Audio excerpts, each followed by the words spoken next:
আসসালামু আলাইকুম। আশা করি সবাই ভালো আছেন। অনেকেই আসলে ভিডিওটা দেখে অবাক হতে পারেন যে ভাত রান্নার ভিডিও আবার দেওয়ার কি আছে। আসলে আমরা যারা পারি তাদের কথা তো আর নেই, তবে যারা পারে না বা নতুন এবং আমার মতো যারা নরম ভাত খেতে পছন্দ করে না, অর্থাৎ একটার সাথে একটা ভাত লেগে থাকা খেতে পছন্দ করেন না, তাদের জন্যই আজকে আমি টিপস সহকারে যাতে সহজে ঝরঝরে ভাত রান্না করতে পারেন সেটাই শেয়ার করব। আসুন তাহলে ভিডিওটা একটু দেখি।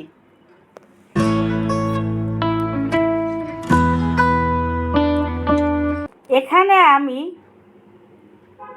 আড়াই পট এই কনডেন্স মিল্কের পট দিয়ে চাল, আর এটা বাসমতি চাল, এটাতে আসলে পোলাওয়ের মতো ওই রকমের অনেকটাই থাকে চালটা, আসলে সেজন্য এটা রান্না হতে বেশি সময় লাগে না। তবে আপনারা যে চাল দিয়ে রান্না করেন না কেন, এই টিপসগুলো খেয়াল রেখে ভিডিওটা দেখে যদি রান্না করেন, ইনশাল্লাহ আপনাদের ভাত নিয়ে আর কোনো টেনশন করতে হবে না, ঝরঝরে হবে একেবারেই। এখন এখানে আমি আড়াই পট কনডেন্স মিল্কের পট মেপে চাল দিয়েছি, আর এক একটা পটে 250 গ্রামের মতো পরিমাণে চাল ধরে। আর এই চালটা আপনারা প্রথমে যেটা দেখে নেবেন যে এটাতে পাউডার আছে নাকি। যদি পাউডার থাকে তাহলে বুঝবেন এটা পুরান চাল, আর যদি পাউডার না থাকে তাহলে বুঝবেন যে এটা নতুন চাল। আর এটা বোঝানোর কারণটা হলো, পুরান চাল আসলে বেশি সময় লাগে রান্না হতে, যে চালই হোক, এবং ভাতেও বাড়ে। আর নতুন চাল রান্না হতে একটু সময় কম লাগে এবং ভাতে অত বাড়ে না। আর এটা আরও একটা বোঝার উপায় হলো, ধোয়ার সময় যদি চালটা দেখেন যে একটু বেশি পরিমাণে ঘোলাটে হয়, তাহলেও বুঝবেন যেটা পুরাতন চাল। আর আপনারা পানিটা চালের থেকে 2 গুণ বেশি পরিমাণে দিয়ে তারপরে নিয়ে রান্না করবেন, অর্থাৎ মাড়টা যাতে পাতলা থাকে, কারণ ঘন মাড় হলে ভাতের সাথে লেগে তখন কিন্তু গরমটার কারণে বেশিক্ষণ যেহেতু ঘন থাকলে মাড়টা বাষ্পটা ওই মাড়ের ভিতরে একটু বেশি সময় থাকে পাতলা মাড়ের থেকে, সে সময় ভাতটা বেশি কুক হয়ে নরম হয়ে যায়। সেটা খেয়াল রেখে আপনারা মাড়টা পাতলা করে রান্না করে নেওয়ার চেষ্টা করবেন। আর প্রথম দিন সব কিছু এই টিপস সহকারে ভিডিওটা দেখে নেওয়ার পরে, একটু রান্না করে নেওয়ার পরে আপনারা ঘড়িটা দেখে একটু রান্না করে নেওয়ার চেষ্টা করবেন। তাহলে দ্বিতীয় দিন থেকে ঘড়ির আন্দাজ দেখে তারপরে রান্না করে নিলে আপনার আর বাড়তি টেনশন করতে হবে না ভাত নিয়ে। আর আসলে ঝরঝরে ভাত আপনারা যে কোনো জিনিস দিয়েই খান না কেন, সেটা কিন্তু খেতে দারুণ লাগে। আর নরম ভাত হলে কিন্তু সেটা ভালো লাগে না, যারা আসলে নরম ভাত খেতে আমার মতো পছন্দ করেন না। আর ভিডিওর শুরুতেই আমি আপনাদের সাথে বলে নিচ্ছি, প্লিজ ভিডিওটা দেখার পরে যদি একটু হলেও ভালো লাগে, আমার চ্যানেলটা সাবস্ক্রাইব করে লাইক শেয়ার করে আমার পাশে থাকবেন। এখন আমি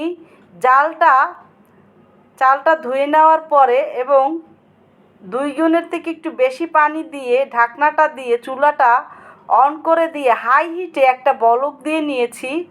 আর প্রথমেই শুরুতে একটা হাই হিটে এভাবে বলক দিয়ে নেবেন, তা না হলে কম হিটে ভাত রান্না করলেও কিন্তু ভাতটা একটা ভিজে স্যাঁতস্যাঁতে থাকে। সেজন্য প্রথমে হাই হিটে রান্না করে বলক দিয়ে নেওয়ার পরে তারপরে জালটা এমন আন্দাজে কমিয়ে দিবেন যাতে চুলার উপরে মাড়টা না পড়ে। আর মাড়টা পড়লে কিন্তু তখন মাড়টা পড়ে ঘন হয়ে যাবে, সেজন্য মাড়ের পরিমাণ কমে যাবে অর্থাৎ, সেজন্য। আর ভাতটা এভাবে আরও কিছুক্ষণ রান্না করে নেওয়ার পরে আমি এভাবে ভাতগুলো একটু টিপে দেখে নিয়েছি। আর এর ভিতরে একটু হালকা শক্ত রেখে তারপরে উঠিয়ে নিতে হবে। আর এটা যেহেতু আমি এরকমের স্ট্যান্ডে ভাতটা মাড় থেকে সরিয়ে নিব, আর যদি আপনারা প্লাস্টিকের ঝাঁঝরি অথবা স্টিলের ঝাঁঝরিতে করেন, আর ভাতটা থেকে মাড়টা আলাদা করার জন্য উপরে ঢাকনাও দিয়ে নেন, তাহলে একটা জিনিস খেয়াল রাখতে হবে, সেটা হলো যেহেতু ঢাকনা দিয়ে আমরা এই মাঠটা সরিয়ে নিব, সেজন্য বাষ্পটা বের হতে পারবে না। আর এই বাষ্প থাকার কারণে ভাতটা কিন্তু তখন আরও কিছুটা কুক হবে। সেজন্য সেটা খেয়াল রেখে ভাতটা টিপে নেওয়ার সময় একটু শক্তর ভাবটা কম বেশি করে নিতে হবে।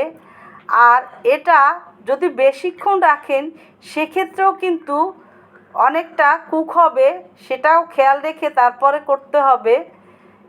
আর এটা যদি দেখেন যে একটু নরম হয়ে গেছে, তখন সাথে সাথেই এই মাঠটা ঝরিয়ে নেওয়ার পরে তারপরে একটা ডিশে বেড়ে নেবেন এবং ফ্যানের নিচে রেখে দিবেন। তাড়াতাড়ি ঠান্ডা করে নিলেও কিন্তু ভাতটা রান্না কম হওয়ার কারণে, অর্থাৎ তাপ কম থাকার কারণে ভাতের ভিতরে, তখন কিন্তু ভাতটা আর বেশি নরম হবে না, ঝরঝরেই হবে। আর তখন কিন্তু চামচ ব্যবহার করবেন না, চামচ দিয়ে নাড়লেও কিন্তু ভাতটা তখন নরম হয়ে যেতে পারে। হালকা একটা কাপড় দিয়ে ভাতটা হাঁড়ি থেকে ঢেলে নেবেন।